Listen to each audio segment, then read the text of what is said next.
Last century, 1/2 of the world's population were chasing the socialist dream. I thought the small town of Kamensk-Uralsky near Yekaterinburg would be as good a place as any to explore this theme. The train station takes its name from the area around it, Socialist town or Socialist city. Surprisingly, in the Russian language, there isn't a separate word for town or city, so it could be either. However, it's rather misleading because they are not towns or cities in their own right.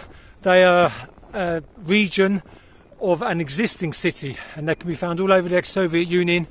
In fact, to be quite honest with you, they're more like little villages that popped up when socialism was being developed in the 1920s and 30s. The entrance to the village is rather unusual, particularly that tower there. These socialist villages cropped up at the same time as the industrialisation of the country began, and they were put in places where the factories would be, or near where the factories would be, so that the workers have easy access to their places of work. And for that reason, these days they are mostly in the least desirable part of their given city. They've got a certain laid-back, quiet feel to them that you don't get in other parts of the city.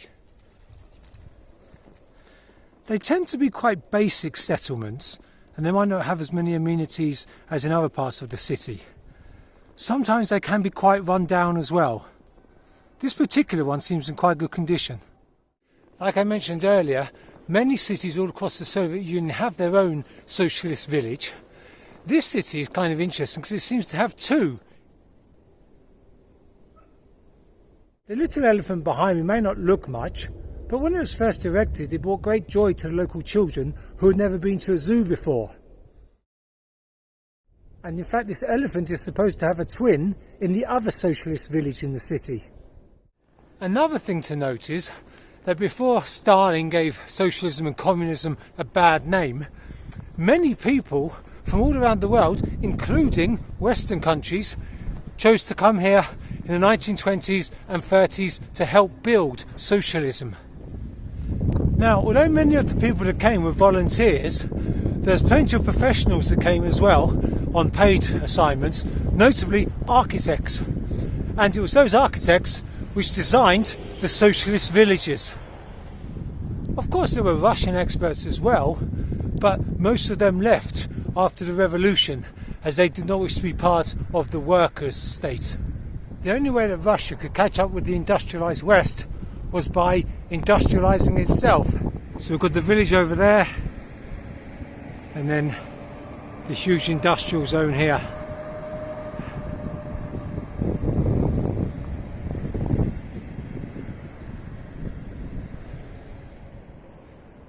There's a lot of allotments near the village where the local residents could be self-sufficient by growing their own vegetables, and at the same time by observing the development of socialism going on around them. I'm on my way to the second socialist village, but I thought it was well worth stopping off on the town square to show you guys something in keeping with the theme of today's episode.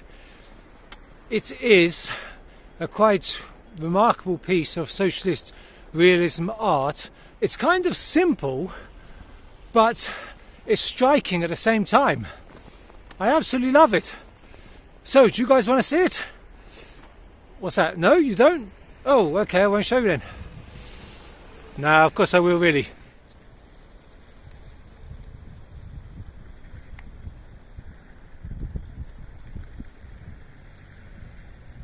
So you've got the agricultural workers and the industrial workers and the engineers all striding behind Lenin, who is leading them into the bright socialist future.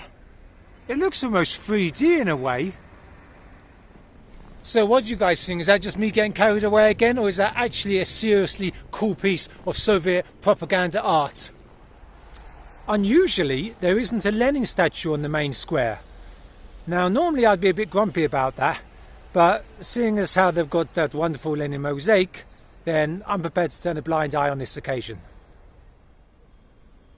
Incidentally, there can't be too many cities anywhere in the world that 2-minute walk from the main square has pristine forest. Okay, I'm just going to have a quick coffee break, and while I'm relaxing I want you guys to do some work. Have a look at this very simple cafe and see if you can find anything a bit interesting about it.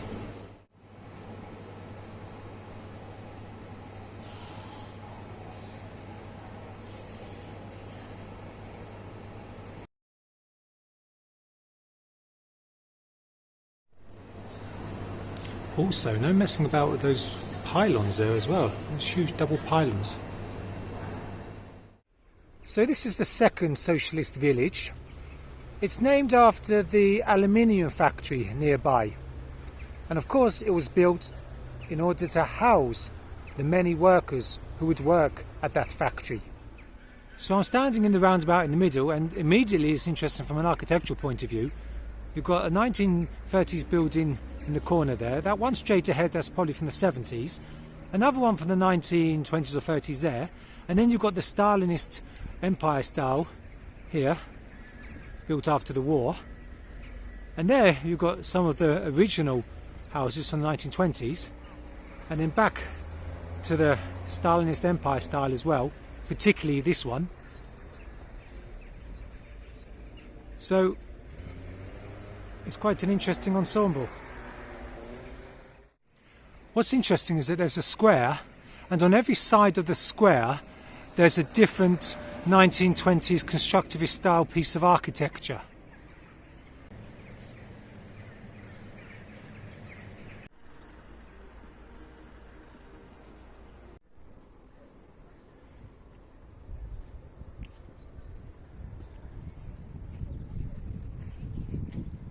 Now when you see the homes these days, 100 years on, then they don't look anything special. Well, they're kind of interesting, but you know, they certainly don't look in any way upmarket or swanky. Quite the opposite. A lot of the time they look a bit run down.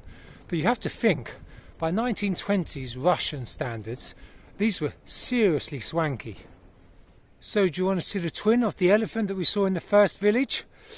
Hopefully not, because this one has been given his own little shelter for the winter. Let's not forget that for quite a while the Socialist Dream was working, and in the space of a decade Russia, or the USSR, went from being just a series of backwater villages to being a world superpower. An interesting piece here, seemingly a father pointing the way to the bright socialist future for his wife and child. As you can see there, proper knee-high snow this. Trying to get this one for you guys. Hope you're going to appreciate it. Anyway, it's a monument, and let's be honest, it's seen better days, but then again, wouldn't you if you were that old and you spent so much time out in all conditions? A nice block there with balconies overlooking the park. They must have been given to the most prestigious workers, the engineers, scientists, those kind of people.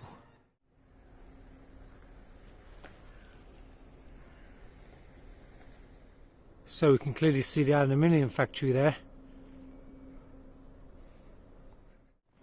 If you're wondering what I'm doing, lurking around a place of garages and lockups, I'm not here looking to buy drugs. I'm here trying to look for the place where some very prestigious people were evacuated to during the Second World War. Among those people was Vera Mukhina, who was the Soviet Union's leading sculptorist. She was the one who created arguably the most iconic and well-known piece of Soviet realism ever.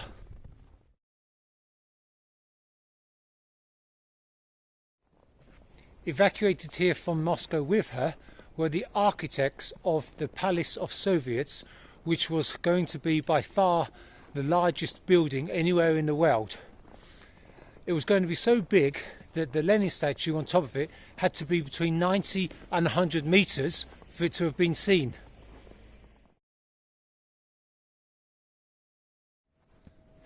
the authorities consider these people so important that they evacuated them thousands of kilometres into the middle of nowhere, i.e.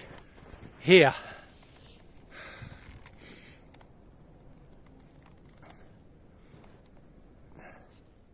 Vera Mukhina described this place as beautiful and warm, but perhaps she was talking about the summer, and of course this was 80 years ago. As you can see quite clearly now, it's long since been derelict. However, you can see at the time it must have been nice standing out on the balcony with a great view of the river below. Okay, coming through knee-high snow once again to get this for you guys, but I think it's worth it because you can see these prominent people, they needed to be in a nice location to be rewarded for their services to the state. And as you can imagine, in the summertime, being in nature with the river down below, it must be very nice. Obviously the village has its own culture palace. Here it is. It's a stunning piece of architecture from the 1940s, and I might try to cover it in another video. So we finish up today in the park adjacent to the culture palace, and this is where people would have a stroll either before or after visiting the palace. These days it seems a bit derelict. It's not quite a residential area here, we're just at the very edge of the village, so maybe they don't need to keep it in good condition. Maybe people go to the other park that we went to earlier, which is more centrally located.